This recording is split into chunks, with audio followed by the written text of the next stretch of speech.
G'day, Justin Hogg here from Right Source in the Great Outdoors, talking all things not-for-profit governance. Today, I wanted to talk through a journey a lot of organisations go on where they start off as an incorporated association, and at some point they decide that moving to a company limited by guarantee is a good idea. Now, for those of you that are an incorporated association and you're thinking about moving to being a company limited by guarantee, so what I want to talk through is, first of all, the process of having to do that from an administrative point of view, and then the impact that will have in the organisation, but also get an understanding of why would you do this in the first place? What is the real impetus to make this change from an incorporated association to a company limited by guarantee? Now, first of all, to understand what both of those two things are, an incorporated association is it's a legal entity. It is established based on individuals' state law, so it just exists in the state. A company limited by guarantee is also an entity, but it's a company and it's created through the Corporations Act, through ASIC and those type of things. So same as any other public company, a company limited by guarantee has the same essential legal status as that. Now, why would you want to change between one and the other? Well, one of the first reasons is if your industry that you're working in, or the licenses or the grants that you're going for require it, well, that's one thing. That isn't very common. The other opportunity potentially is that when you start getting really big, some people think, well, at that point you need to change. Well, there isn't any restrictions, I know, in Queensland in terms of size. It's really more about how you want to manage the organisation, but there are some incorporated associations that are very big, so it's not necessarily size. Something related to size can be it, and that's when you want to start operating in different states. So because an incorporated association is based on your state and based on legislation in the state, you aren't able to, or you aren't supposed to, you can, but you aren't supposed to trade outside that state because you only exist in that state as an incorporated association. So one of the main drivers for organisations to change from an incorporated association to a company limited by guarantee is that they want to have a national presence, or they want to operate on a national level. Now, this might be just their fundraising or their advocacy, or might be the services they provide. But once you want to start operating on a national level, that's a real strong driver to moving from an association to a company limited by guarantee. Now, in saying that, there's two other options if you want to do that, if you want to operate nationally but remain an association. The first one is you could set up sister associations in every other state. Now, practically you can do that. That's a bit expensive. Each of those entities will be separate. They'll have their own members, they'll have their own structures, and obviously they'll have that administration requirement that comes with that. So it's not a great option. Probably a more practical option is you can go for, you become a registered Australian body, and that is registering with ASIC, and you get an ARBN, which basically then allows you to operate nationally under that ARBN, but you still remain an incorporated association based in one state. Practically that works.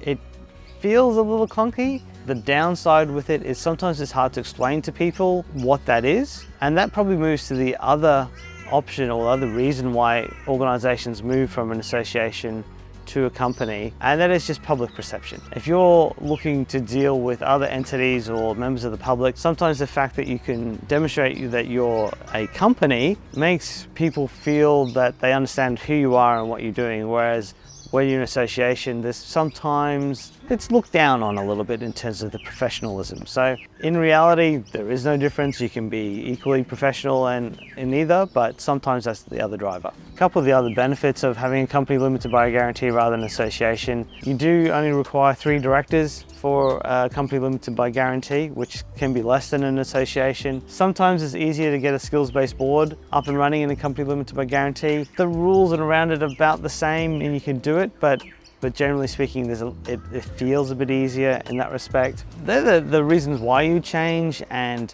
I mean, some of the benefits. But how do you do it? What's the steps? So it isn't impossible and it's not super complicated, but there are some defined steps you need to go through. The first one is check in with your state regulator and find out what particular steps they require. Now, we're going to go through in principle what the steps are, and they should be generally the same throughout, no matter what state you're in, but definitely go and check with your Office of Fair Trading or Office of State Revenue, whoever you're working with in terms of your charity or your association registration. Given that, the first thing you will need to do is you'll need to set up, or you'll need to create a new constitution. Now, as an association, you'll have your rules of your association. Constitution is relatively the same thing, but what you'll be wanting to do is set it up for the purpose of the company. So it will have some peculiarities and some things specifically to it. So my advice normally with that is it's better to start from scratch using a constitution that would be a template, if you like, that is based on company limited by guarantee, and modify that for anything you want to maintain in your association or have come across the company limited by guarantee. Probably the most important part in doing that is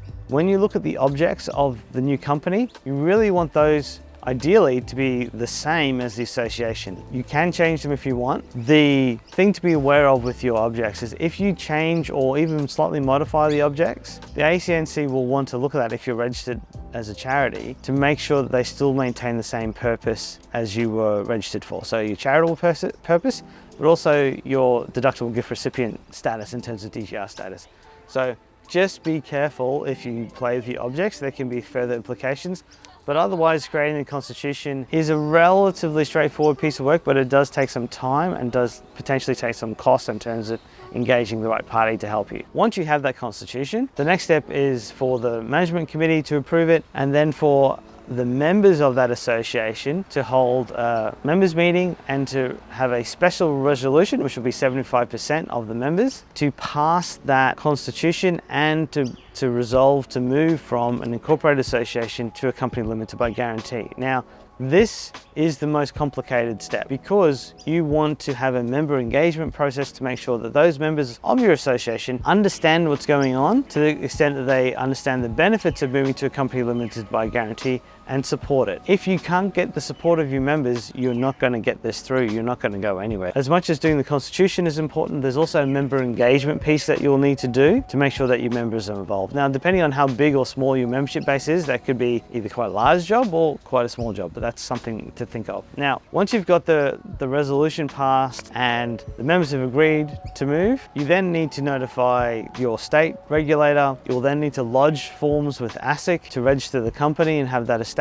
Once the company's established, you also then need to go back to your state regulator and make sure they know that you've now incorporated the company and the association will then cease to exist. That paperwork process, there's a lot of forms, can take a little bit of time. It is time pressured, so you do want to make sure you keep moving through that process. If you're looking to do this process from an internal management point of view, have someone who's leading it, making sure that these things are taken care of. So then it's all done. So once you're registered and your company's registered, one thing to consider when you're going through that process is you'll have an opportunity to either create a new ABN or maintain your existing ABN. Now, why is this a question? Well, when you set up a company, you'll get an ACN. Now, normally if you set up a company and register for GST at the same time, ACN and the ABN are very similar. Because this is being done at a different point in time, your ACN will be different from your ABN. So some companies like to keep a similarity between the ACN and ABN. So if you want that, you'll have to change your ABN. Now, that's great, you can do that, and that's definitely an option. The problem with changing your ABN is that all your tax exemptions are attached to your ABN. So if you change your ABN, you'll have to reapply for your DGR status if you've got it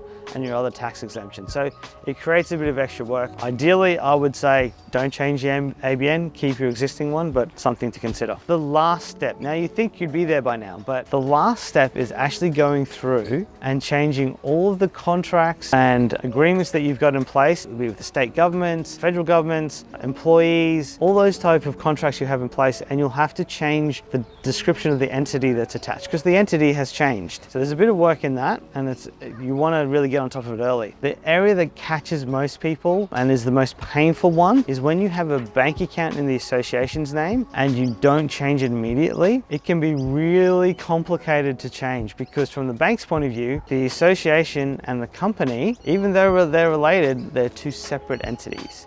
So if your directors who were on the association, who were signatories on that account, have left, it's very hard to then change things later. So you really want to get on top of your bank accounts and make sure they're taken care of very soon after setting up that new company limited by guarantee. And then last of all, make sure the ACNC knows. I mean, obviously that sort of should be part of the process of letting everyone know, but make sure that that is done and that your members and your stakeholders are aware. Then you'll probably want to start taking advantage, I suppose, and you'll have a new constitution. So that'll impact some of your governance processes, maybe your board charter. So there'll be a time of adjustment as well at a board level. So that's sort of it. but it's simple but complicated, the changing from an association to a company. I hope that gives a bit of insight if those of you out there are considering that change. And obviously feel free to chuck in a comment or get in contact if you want to have some more questions.